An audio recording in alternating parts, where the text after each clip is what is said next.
Parents who have disowned or genuinely stopped loving your child. What happened?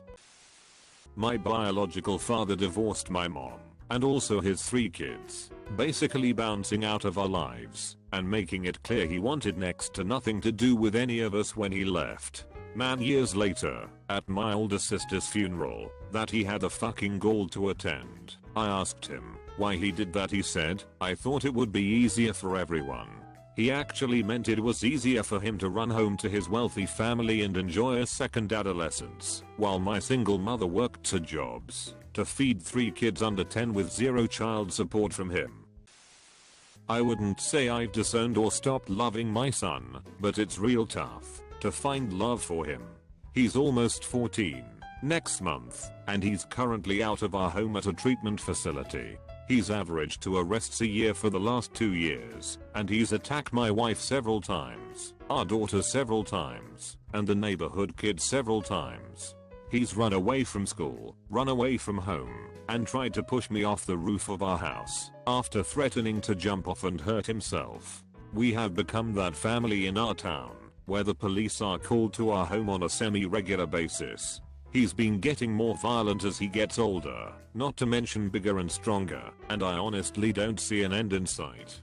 The key fact I'm leaving out is that he's been diagnosed as high-functioning autistic and is also bipolar. That's like putting walls around a tornado and expecting it to stay inside the walls. A lot of what has occurred he had little control over because of the way his mind is, where he's constantly at war with himself, structure versus chaos, and my wife and I have tried desperately to give him the best life we can while keeping ourselves and our daughter safe, but I'm tired. It's been 8.5 years we've been going through this with him, and I've been ready to throw in the towel on him for a while. But my wife refuses to let him go, so we wake up every morning trying to give him the best life for him and our girls. A little different. I was disowned, but I deserved it. I was an addict and a mess for a long time. My mom couldn't keep bailing me out of trouble and watch me self-destruct anymore. I wasn't living at home. She came to see me one last time to tell me she was done, not to contact her. She would no longer have anything to do with me. She was in pieces. I can't imagine how hard it must have been for her. But it was the best thing she ever did for me. Once she cut me off, my rock bottom came hard and fast. After a little while of living on the streets and my addiction consuming me, I made my way to a detox center, got a few days clean under my belt, and never looked back. That was almost 15 years ago. After I was clean a little while, I contacted my mom. And little by little we built a relationship again. And now we are really close. I'm forever grateful to my mom for letting me fall and letting me back into her life.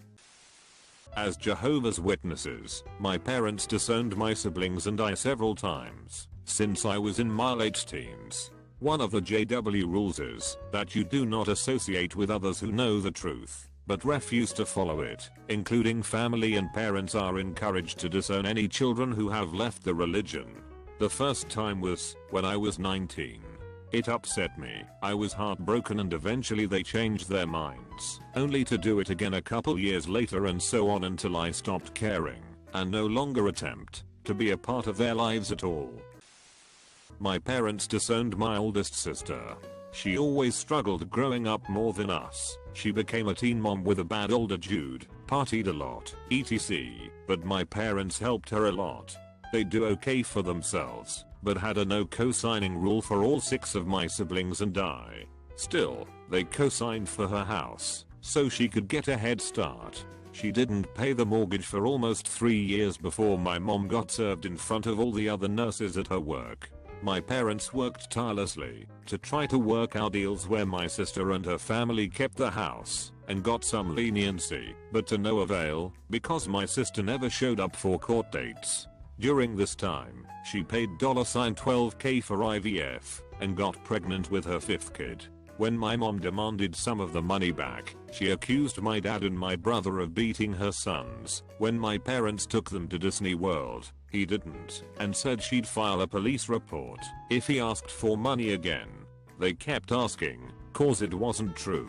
She awkwardly joined us for Christmas and punched my brother in the face during the meal for humiliating her oldest son by asking him if he wanted to work at my brother's company for good pay.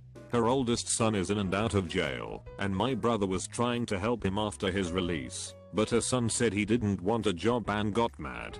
She then called the cops and told them the same brother had illegal guns in his truck, and they came on Christmas night and searched his truck. No guns found. Needless to say, she is not welcome anywhere near any of us, and my mom still cries about it, but refuses to talk to her again. My father said my mother's issue was she had too many children, and it gave her some kind of brain fever, much like a dog that loses its mind after having too many puppies. My mother said my father felt trapped by me. He was planning to leave when it was just my two older brother, and then my mother got pregnant with me, and he felt obligated to stay. Now that I'm an adult with 2 kids myself, I think I realized that both of my parents are just extremely mentally ill and incapable of loving anyone, including themselves. My mother and her sister were both adopted into a great family. Recently, my grandfather fell ill and we were told to prepare to say goodbye. So the family gathered. My grandmother has had a hard time with her memory since she had a brain hemorrhage, but she welcomed my aunt into her home during this tough time.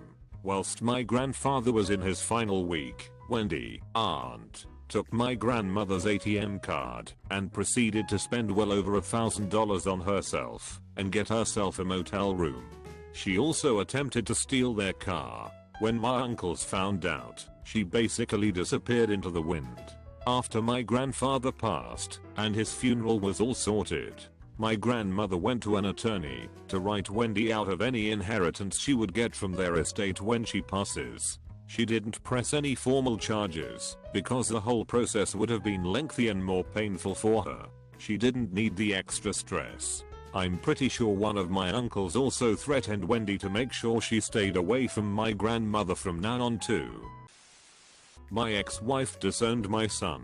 We both married young, when I was in the military, high school sweethearts. She became pregnant 6 months into our marriage. I don't think she connected with him at all after he was born. The most she did with him was Instagram photo shoots where she painted herself as #1mommy. When he turned 3, I left the military. A year after that, she ran for the hills. I remember it like it was yesterday. I sat down with her at a local restaurant to talk divorce plans. We split all of our financials and material items down the middle. We finally got to custody for my kiddo, something I dreaded to discuss because fathers never gain custody in my area, and she tells me I want absolutely no responsibility. I was taken back, and I asked if she was sure. She was. That one sentence hurt me more than anything else that happened during that time. My biological father wanted nothing to do with me, and now I was seeing it happen with my own child, but with his mother. I received full custody and she married within a year afterwards. She had another child too.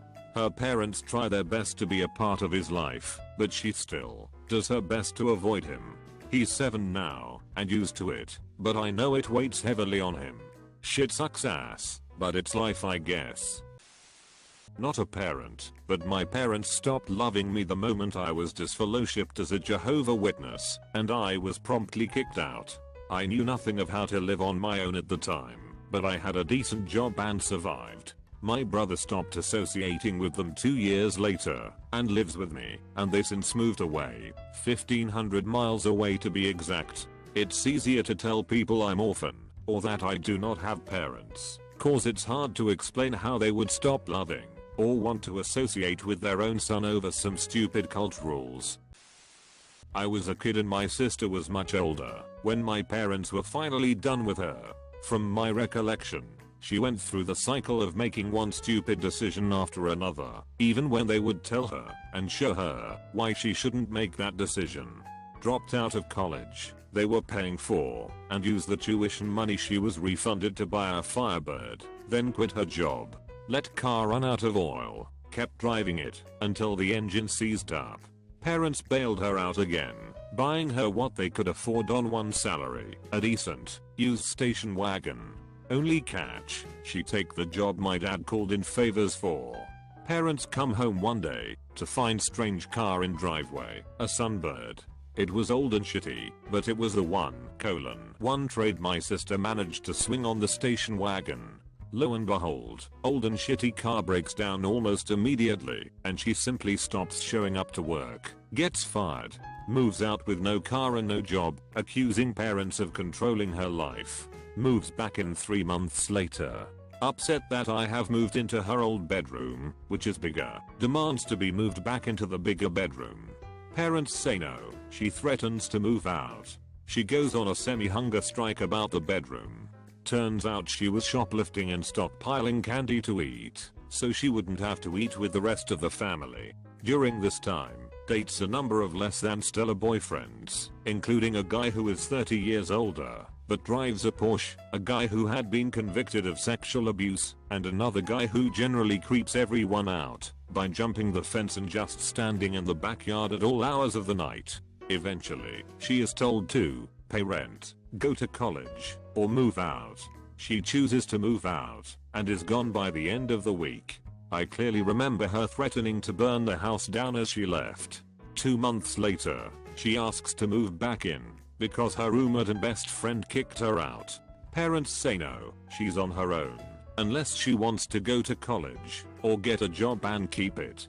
Car breaks down again, for good, and calls and asks parents if they can buy a new one for her.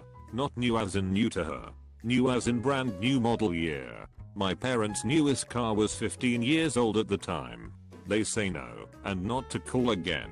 There were a whole raft of other things too, including forgetting to pick up her grandmother from doctor's appointments, generally loathing the existence of the rest of her family, and then, ironically, deriding the family as rednecks, when she finally managed to hook a guy who was a small business owner and actually had some money. Anywho, it's been about 20 years since I've spoken to her, and, from the stuff I hear now and again through the pipeline, I'm better for it. I do expect her to come calling when my parents pass and she finds out I'm the sole heir.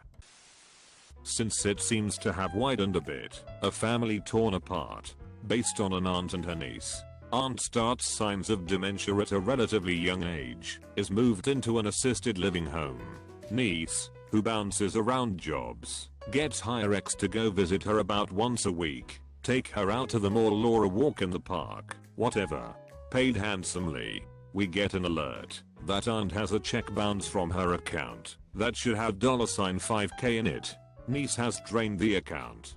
Proven beyond a doubt, with receipts. Niece would take aunt to aunt's bank machine every Friday and withdraw $200, then fill her car with gas. Aunt can't drive, and charge us hours, when she clearly didn't spend hours with aunt. Charged us claiming she took aunt to appointments. There was no appointment. We can actually call the doctor FYI. The family rift. For some bizarre reason niece's family took her side.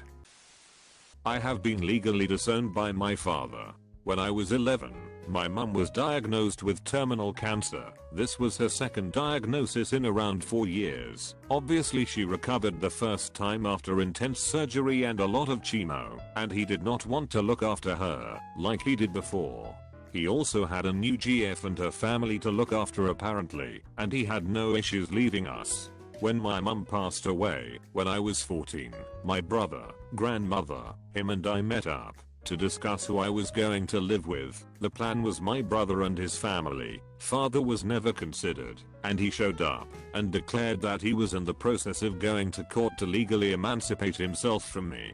He went out of his way to legally declare that I was no longer his child, just so that my brother, 22-year with a wife and 2 young children already struggling on 1 paycheck, could seek child support. Needless to say it stung coming only days after my mother's funeral.